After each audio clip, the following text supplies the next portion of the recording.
ciidamada biliiska dowlad goboleedka Galmudug ayaa maanta faahfaahin ka bixiyay howlgallo ciidamada ammaanka Galmudug ay ku soo qabteen nagarqabo ka tirsan maleeshiyada Al-Shabaab kaasi oo kamid ahaa maleeshiyada xalay weerar ka fuliyay xaafadda Garsoore ee waqooyiga magaalada Gaalkacyo.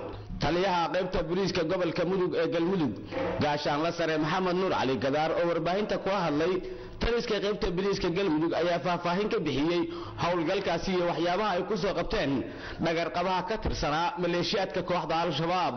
shilkii dilka xalay ka dhacay waqooyiga Gaalkacyo oo ay geysteen kuwa diinawayaal ah oo loo yaqaan Al-Shabaab xalay saacadu markay ahayd 9 fiidnimo ayaa weerar xushmada oo dad shacab lagu xasuuqay wuxuu ka dhacay waqooyiga Gaalkacyo xaafadda Garsoore.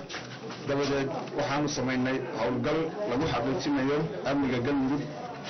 waxaan nasiib u yeelanay gacan ku dhigilayaashii falka geystay in aan gacanta ku soo dhignay mid kamid ah oo la yiraahdo Cabdixakiin Xasan Xamuud hooyadiina la yiraahdo Shariifo Gacal Fidow daawisna ay tahay 16 jir. markaan soo qabanay barisdar ka bacdi waxaan soo helnay hubkii uu wax ku diray oo hadda horteeda yaala oo ah bastooladaas horteeda taala waa wixii uu falka ku geystay. qalabkan horteeda yaala oo ah qalabkii ay ku talagaleen markii ay wax ku dhacaan inay ku sameeyaan gurmad degdegana waxaan ka soo qaadnay gurigiisii.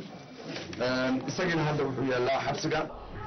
gaashaan la sare Maxamed Nuur Cali Gadaar ayaa sidoo kale waxa uu sheegay inay ku soo qabteen ama gurigiisa ay ka heleen liis ay ku qorayeen ilaa iyo ku dhawaad 100 ruux oo isugu jira mas'uuliyiin saraakiil iyo wariyayaal kuwaasi oo ku sugan deegaanada Puntland isla markaana kooxda maleeshiyada Al-Shabaab u qorshaysnaa inay qarajiyaan. waa sax waa kan liiska hadda gacantayda gurigiisa ka soo qaadnay waa kan horteeda yaala.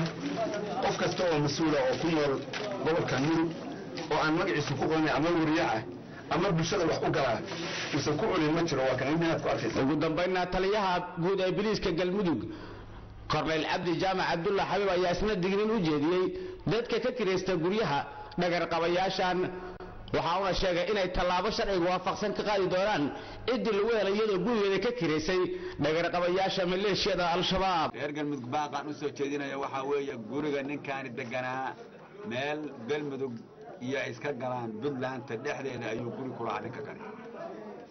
dad baan guryaha ka kireeyay dadka guryaha ka kireynaya waxaan uga dhigaynaa inay ka waantoobaan oo qofka ay wax ka kireysanayaan ay yihiin qof ay hubiyeen inuu noqdo oo ay ammaanka qaybtooda ka qaataan.